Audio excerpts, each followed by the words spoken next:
안녕하세요. 조카들 앞세워서 저희 돈을 탐내는 염치 없는 신우와 영끄는 40대 여성입니다. 남편과는 맞선으로 만나 부부의 연을 맺은 지 10년이에요. 아이는 없어요.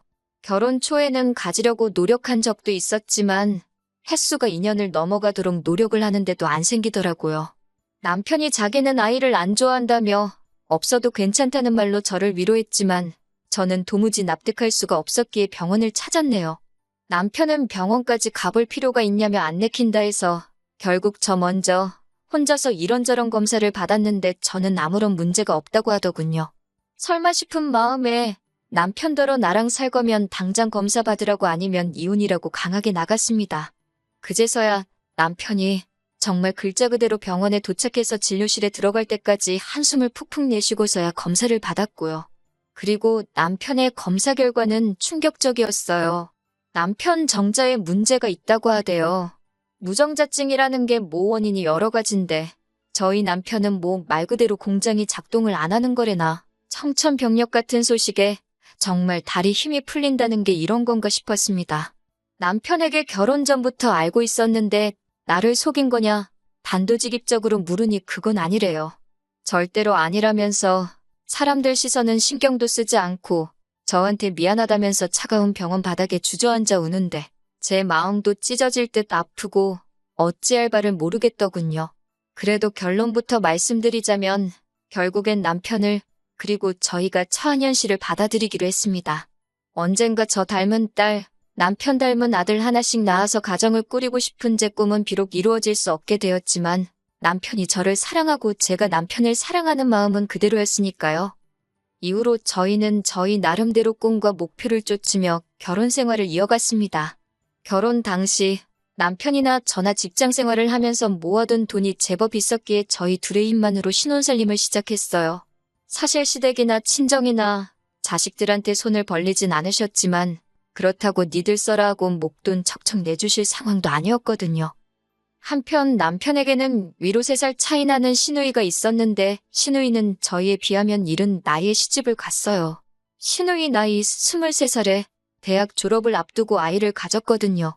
참고로 시누 남편은 서울 노량진 고시촌에서 자취를 하며 사법고시를 준비하던 3살 연상의 고시생이었습니다. 세상에 자기 자식 귀하지 않은 사람이 어디 있겠어요. 그런데 시누 남편 집안에서는 그 반응이 더 심했던 모양입니다. 사실 시누 남편 집안도 저희 시댁만큼이나 경제적으로는 별 볼 일 없었는데 그나마 남자 쪽에서는 판검사 될 아들이 시덥지 않은 여자한테 발목이 잡혔다며 애고 뭐고 필요 없다고 결혼 안 시킨다고 했다대요. 딸 가진 죄인이라고 저희 시부모님 쪽에서는 말도 안 된다. 애는 혼자 만들었냐. 결혼 꼭 시켜야 된다며 버텼고요. 그리고 자식이기는 부모 없다고 결국은 그 심한 반대를 이겨내고 시누와 시누 남편이 부부의 연을 맺게 된 거예요. 그나마 시누 남편 쪽에서 남사스러워서 주변에 말 못한다 해가지고 제대로 식도 못 올리고 살림만 합쳤다가 나이가 10살 남짓 되어서야 웨딩드레스를 입었고요. 그렇게 힘들게 한 결혼인 만큼 잘 살았으면 좋았을 텐데 시누는 결국 졸업을 코앞에 두고 대학을 떠났고 이내 출산을 했습니다. 당시만 해도 산후조리원이 무척 비싸서 저희 시어머니께서 시누를 살피셨고 시누는 몸을 풀기가 무섭게 바로 직장에 취직을 했대요. 이후로 시어머니가 애를 키워주다시피 하셨고 시누는 시누대로 생활비를 벌어 시누 남편의 고시 공부를 뒷바라지했고요. 이건 여담이지만 그런 와중에 금슬은 좋았는지 어느새 애들은 셋으로 늘어났답니다. 여러 가지 의미로 대단하지요. 아무튼 문제는 그럼에도 불구하고 시누 남편이 판검사는 고사하고 1차 시험도 패스를 못했어요. 이 정도 되면 시누 남편 부모님도 좀 기세가 꺾일 만한데 이게 다 자기 아들 발목 잡은 시누 때문이라면서 오히려 시누를 더 잡더라고요. 이야기를 듣고 있으니 같은 여자로서 시누가 참 불쌍하대요. 하지만 같은 여자이자 가족으로서 불쌍한 건 불쌍한 건데 시누가 자기 사는 게 힘든 걸 저희한테 보상을 받으려고 하니 환장할 노릇이었습니다. 저와 남편이 결혼하고 얼마 지나지 않았을 무렵이었습니다. 어머님 말씀이 당신 사위, 그러니까 시누 남편이 고시 공부를 접기로 했다고요. 하지만 그게 다가 아니었고 뜬금없이 서점을 열겠다 하더랍니다. 말이 나와서 말이지만 처음 서점 이야기를 듣고 제가 남편에게 그건 아닌 것 같다고 했어요. 제 말을 들은 남편도 동감이라더니 곧장 신우한테 매형 좀 말려보라고 한 소리 했고요. 그런데 신우가 오히려 저희를 속물 취급하면서 돈 때문에 하는 게 아니다. 나라의 미래를 위해서 동네 서점이 얼마나 중요한지 아냐 어쩌냐. 뭐 자기 신념이 있어서 한다하니 누가 말리겠어요. 막말로 저희가 돈을 보태줄 것도 아니고 저희도 저희 코가 석자였으니까요. 결국 그래 뭐 알아서 해라 잘해봐라 하고 이후론 저희도 말을 아꼈습니다. 이후로 신우네가 대출을 받아서 기어이 서점을 차리더라고요. 그리고 처음엔 좀 장사가 되는가 싶기도 했는데 아니나 다를까 얼마 못 가서 파리가 날리기 시작하대요. 그리고 신우 남편이 지금도 포기를 못하고 있지요.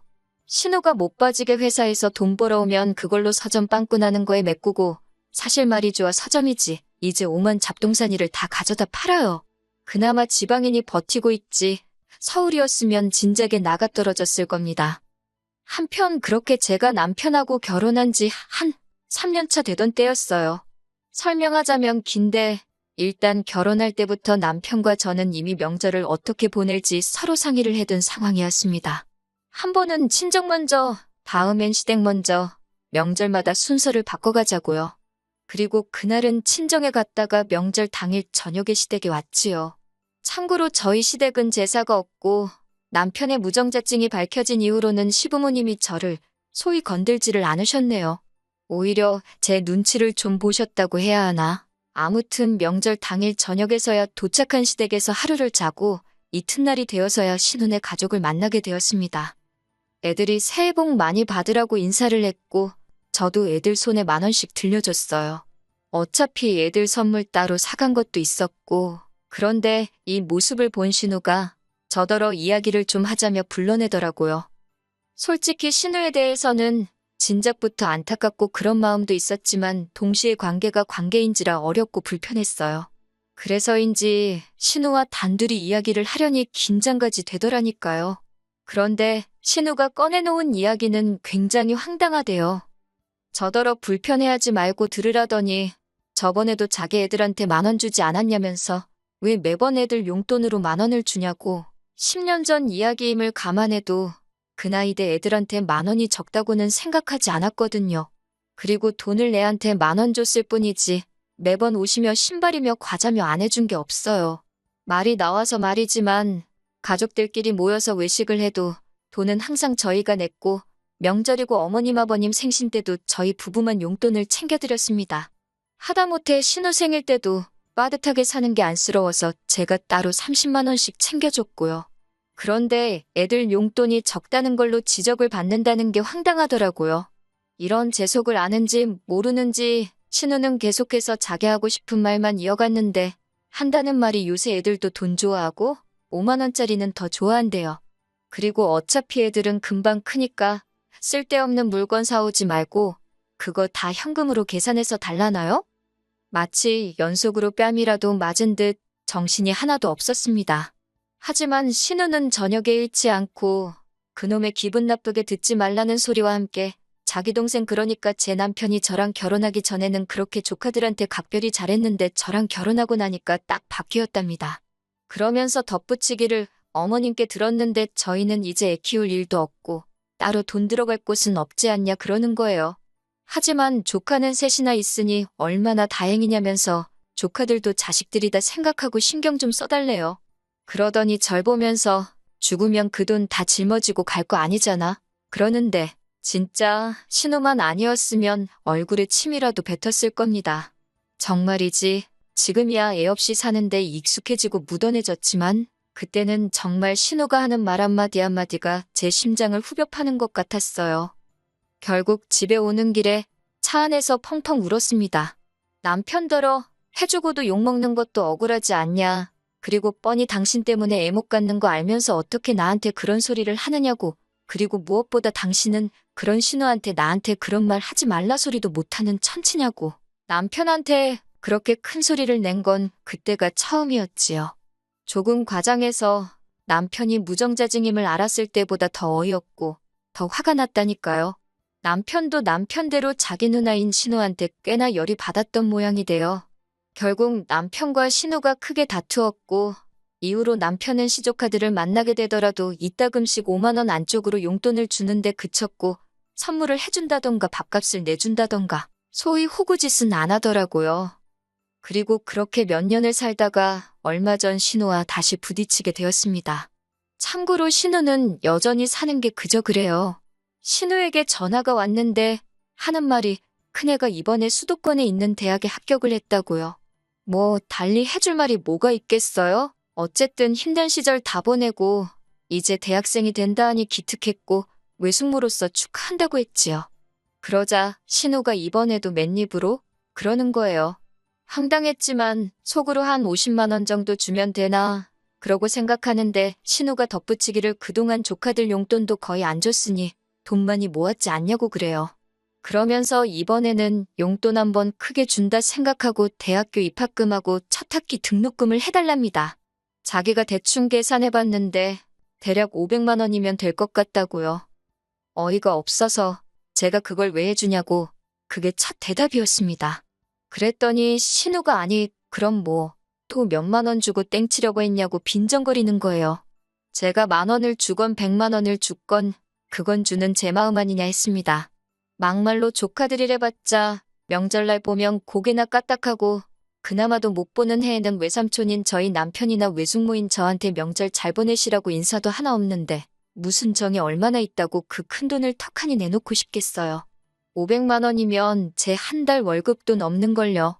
저는 신우한테 그만한 돈 없다고 미안하지만 그렇게는 못 해줄 것 같다고 솔직하게 이야기했습니다. 그랬더니 신우가 누가 제가 벌어온 돈으로 달라고 했냐고 자기 동생이 벌어온 돈으로 달라는 거라나요. 그래서 그럼 남편하고 이야기해보시던지요. 그러고는 제가 먼저 할 일이 많다고 다음에 이야기하자 하고 전화를 끊었습니다. 퇴근한 남편에게 신우에게 이러한 전화가 왔었다며 이야기를 전했어요. 남편 얼굴이 울그락불그락해지더니 미친 거 아니냐고 저에게 묻대요. 제가 난들 아냐고 아무튼 당신이 신우랑 잘 이야기해보라 했습니다. 500만 원이 네 집 개 이름도 아니고 그리고 그 밑으로 딸린 애가 둘이나 더 있는데 이번 한 번으로 끝날 게 아니었으니 더 속이 터졌던 것 같아요. 남편이 생각하고 말 것도 없다며 바로 제 앞에서 신우에게 전화를 걸었습니다.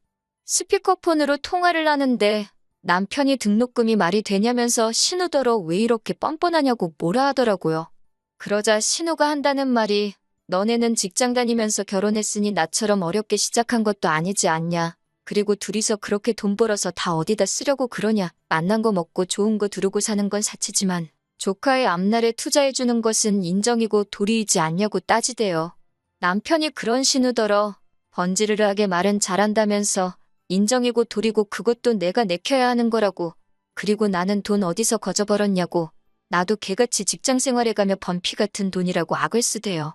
그러더니 신우더러 헛소리 짓거릴 거면 2번 다시는 연락하지 말라고 쏘아붙이고는 전화를 끊었습니다. 솔직히 이 정도 했으면 신우도 알아듣고 그만했어야 하잖아요. 그런데 바로 이튿날 이른 아침 남편이고 저고 출근 준비로 바쁜데 어머님한테 전화가 왔어요. 어머님이라고 핸드폰에 뜨는 순간 어제 일 때문이라는 건 직감적으로 알아챘지요. 어머님께서 하시는 말씀이 얼마나 힘들면 저러겠냐고. 그러면서 남편더러 형제라곤 너네 둘 서로밖에 없는데 돈 몇 푼에 이렇게 의가 상해야 되겠냐면서 얼마라도 좀 해주라고 하셨습니다. 어머님도 한 200만 원 해주기로 하셨다면서.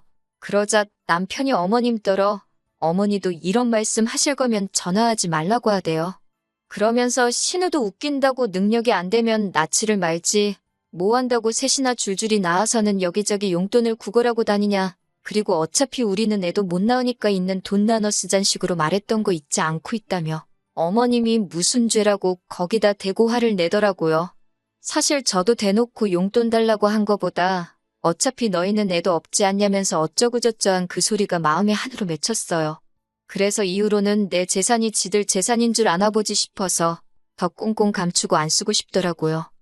결국 어머님께서는 남편하고 저에게 너희가 그렇게 마음 상해 있는 줄은 미처 몰랐다며 미안하다 하셨습니다.